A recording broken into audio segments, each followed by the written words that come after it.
Dinas Tanaman Pangan, Hortikultura dan Perkebunan Kabupaten Mimika melakukan edukasi bagi para petani kopi lokal Papua yang berasal dari Paniai dan Mimika tentang cara pengolahan kopi berkualitas mulai dari masa panen hingga dapat dipasarkan ke konsumen. Berlokasi di Balai Benih Unit BBU di Stanbun, Mimika, para petani kopi diberikan edukasi mulai penjemuran kopi yang harus diletakkan di atas wadah agak tinggi, proses pemasakan biji kopi, penggilingan menggunakan mesin, hingga pengemasan kopi untuk dipasarkan yang dilatih oleh PPL honorer di Stanbun, Mimika. Dikatakan Kabid di Stanbun Mimika, Bernard Ansaka, yang melakukan pendampingan edukasi petani kopi mengatakan, untuk saat ini dalam setahun petani kopi Paniai dapat memproduksi 1 ton untuk dikirim ke Mimika. Sedangkan petani Mimika dapat memproduksi 2 hingga 3 ton kopi dalam setahun untuk jenis kopi Arabica. Ditambahnya untuk wilayah Mimika 2 jenis kopi telah dibudidayakan, yaitu Arabica yang ditanam di dataran tinggi dan Robusta di wilayah dataran rendah yang ditanam oleh petani lokal secara organik tanpa pupuk kimia. Dalam kesempatan tersebut, para petani kopi Papua juga diajarkan cara menyajikan kopi yang diolah dengan menggunakan mesin kopi modern untuk siap disajikan kepada konsumen. Kami dari Perkebunan Mimika, kami bersama ada Kepala Seksi Bu Helen, ada stafnya semua, kami hadir dengan petani kopi dari Paniai, ada bersama kami, dari Singa, ada kemudian bersama kami. Kami di sini akan memberikan edukasi kepada pengolahan di hilir tentang kopi yang mereka panen ini supaya berkualitas bagus, karena kopi dari Paniai maupun dari Mimika untuk akan siap diekspor keluar. Makanya kami harus berikan edukasi. Hari yang mengedukasinya ini ada PPL kami yang sudah bisa, PPL yang masih honor, yang bisa mengajarkan, mengedukasi kepada petani-petani ini untuk bisa mengolah penanganan pasca panen di hilir tentang kopi. Jadi kami kan hari ini akan memberikan edukasi kepada mereka supaya mereka belajar mana biji kopi yang green bean yang dihasilkan bagus dengan kualitas bagus akan kirim keluar. Mereka bisa paham kadar airnya bagus, dia punya yang biji yang tidak boleh dipisahkan, semua diatur semua supaya bisa diatur. Ini petani ini sangat harus dipahami oleh di tingkat petani supaya kita menaikkan produksi kopi di Kabupaten Mimika. Dari Paniai saya bisa hitung, saya bisa rata-rata itu bisa 1 ton 1 tahun bisa masuk. Mereka mampu. Tinggal kita lihat kemampuan transportasi. Termasuk di Mimika bisa 2 sampai 3 ton bisa masuk di Mimika untuk kopi Arabica. Kalau kopi Robusta dia masih sangat rendah, masih bisa 200 sampai 300 kilo bisa masuk karena masih dalam proses. Kalau kopi Arabica di Gunung ini dia sudah bisa, kita sukses, tapi kita sekarang tergantung dengan transportasi dan security di wilayah pegunungan. Masalah keamanan juga sangat pengaruh. Gitu ya. Tapi petani-petani di atas sangat mampu untuk menyediakan kopi bisa 1 sampai 2 ton bisa masuk di Mimika per tahun, mereka bisa mampu. Ini mengenai masalah pendampingan ini kami petugas memang sangat minim.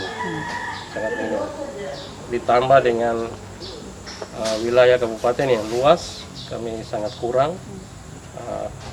Kami bisa maksimalkan hanya pergi dan balik sudah. Jadi saya bisa tinggal di sana lama-lama di gunung maupun di daerah pesisir untuk pembangunan kopi ini. Jadi kami sangat minim. Sekarang seperti kita lihat hari ini petugas honorer yang bisa bergerak untuk bisa membantu petani di daerah pegunungan, mereka bisa bergerak bantu sampai di sini.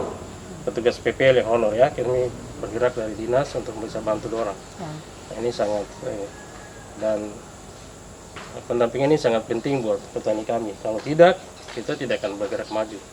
Papua ini khusus Mimika, Mimika dengan daerah Papua ini kita tanam kopi yang 2 jenis, kopi Robusta dengan Arabica. Arabica di daerah dataran tinggi, dari 700 ke atas. Kemudian dari Robusta dari 700 ke bawah. Nah, ini untuk Papua dan kopi sangat cocok di sini, sangat cocok. Ditambah dengan kopi Papua dikenal dengan kopi organik. Nah, masyarakat ini mereka tidak mengenal pupuk kimia. Mereka tidak mengenal kopi dengan alam, dengan situasi, dengan kondisi alam saja. kopi di bawah pepohonan di dalam hutan kopi. Itu mereka punya kebun. Jadi mereka tidak tahu itu pupuk kimia, tidak. Mereka kenal ini kopi organik. Kopi organik ada di sini.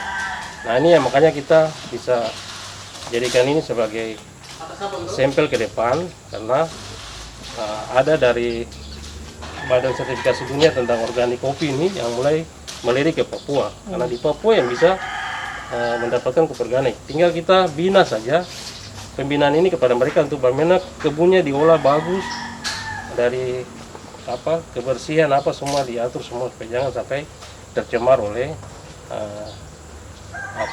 situasi dari luar, seperti ada kotoran plastik gitu. Ini tanggal 27 Mei 2023, kami dari Dimite Kaipogi dan berkoordinasi dengan dinas terkait Kabupaten Mimika dan di bidang perkebunan, pengawasan dari Pak Bernard selaku pimpinan kami semua usaha kopi Kabupaten Mimika. Maka itu kita perlu belajar tentang teori dan praktek berhubung dengan SOP yang ada, baik kopi itu cara bisa jadi orang senang. Maka itu kita awal kita sortir kopi dan masuk ke pengupas kulit harinya. Setelah itu kita ukur kadar air. Kalau tidak mencapai 12%, ya kita jemur lagi. Setelah mencapai, ya kita kembali ke pembakar.